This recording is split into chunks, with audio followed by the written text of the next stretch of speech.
台湾人口老化的一定结果，国发会排讲，2025年到9年过后，台湾如果是老人家有20%国家的超高龄社会，老化的速度是日本的1.6倍，美国的2.8倍，英国的7.3倍。老化的速度世界第一，长期照顾服务的需求愈加高大。不过讲也唔怕讲，我哋啲也會重要。不過目前來到目前頭前，市場都無人無理哦。假使還算後生，萬人會去問老也件事情呢？韓國唔是講係睇讀書嘅聲音嘅嘢。不過個做啊了解老對於有意識，能有可能建立長期嘅體內同制度。更加為國中生9年過後，因能要面對嘅係5個人當中，都有一代老人家嘅超高齡台灣。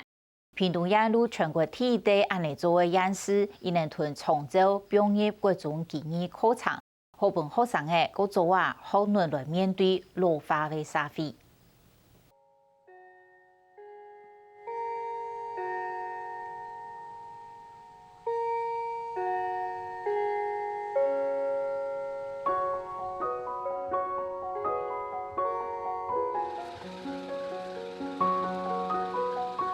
拜三下晝頭一節課，昨天貴重嘅學生哋排隊上車，也喺1學期2018去到老人長照中心同老人家做盤。來，你們是誰？認妹。阿媽，見妹妹啦。妹妹。來，那你帶阿媽出來。來到中心，學生哋細心細意同老人家父母出來，準備向下做發通。睇佢等嘅時節，嗰次人就會同伊哋滿手滿冷打水鼓也掉。5個生日嚟啦。5個啊？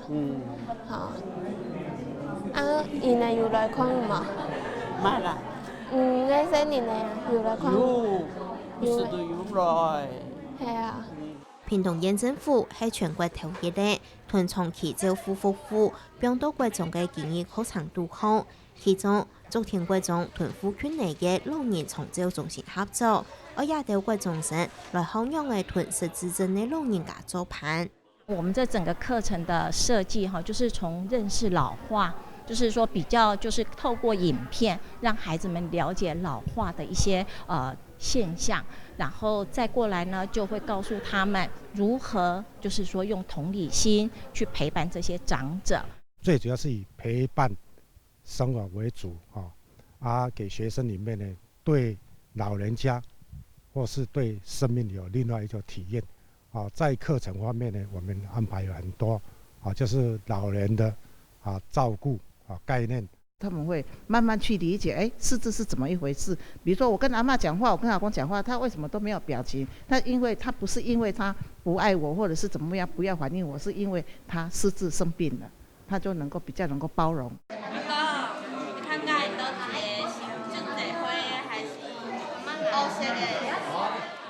屯盤在溫盤內溫奶，學生嘅屯老人家大幫營業發通來互通。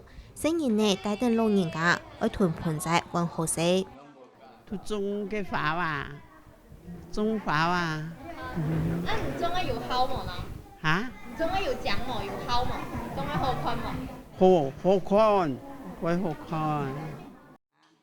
站一整圈嘛。就邊邊啊，就成的邊對可以，然後你就連上去，中間連上去，然後你就可以捏一隻一碗，右邊、左邊都可以。冷葉片呢主是90度抗亞北坡，90年呢按用嘅包水餃向下同數做，就唔會按上分呢，所以能開始都吃到有些把味感覺。就真的就是覺得很尷尬，就是這兩個人都不知道什麼話題好講啊。不過後來就是你會慢慢抓住，就是長輩們的 tempo， 你就會跟上他們的節奏，就會比較好。有遇到挫折，就講話的時候一開始就不了解這個老人家，然後就說講話的時候怎麼他都沒有回我啊，後來才知道發現他是重聽。啊，在那個我問他的時候，他都一直不回答我，還有我都不知道跟他講什麼。就是爺爺奶奶不太會，就聽不懂我們在說什麼。对。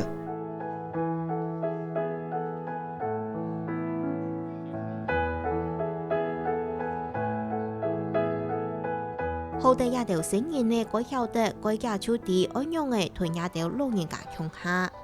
你攏會照顧伊，啊會注意物嘅。你喺伊坐下來嘅時間，會注意物嘅，啊歡喜來，又會攏會聽伊。所以其實長輩看到這些孩子進來，平常很容易生氣的長輩都變得很慈祥，就是很可愛，就是他們很喜歡跟孩子互動。然後其實在互動的當中，其實剛剛孩子有在分享，我都一直裝不會，然後讓那個阿公來教我。其實這個就是他在跟這個長輩陪伴過程當中，他抓到的一個技巧，陪伴的一個技巧。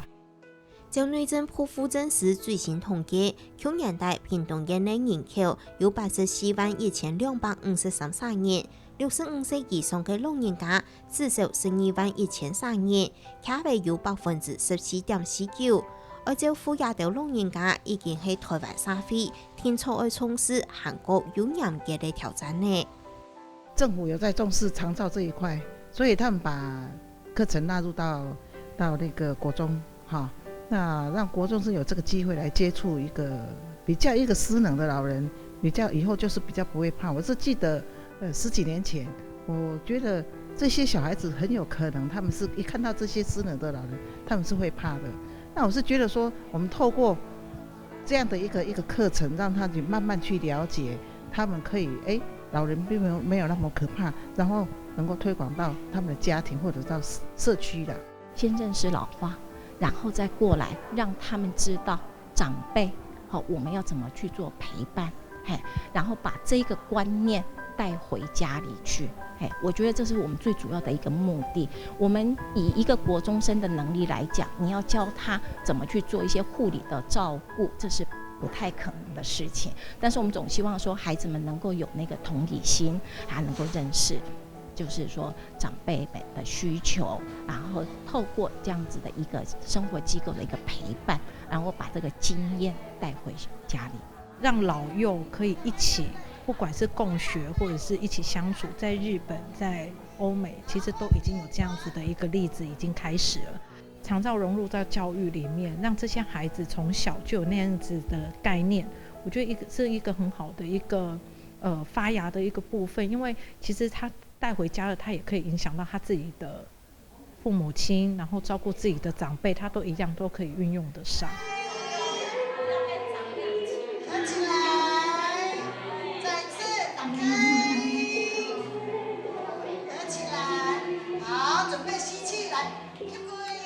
喺台灣嘅最南邊，自然該唔拉俾屏東縣，喺台灣最早屯長期照顧，並多貴種建議課程度好，而屯長照概念對教育體制內來當見，因為9年後一定能出入，台灣就係記得50年度後就有13年喺老人家被超過連台灣。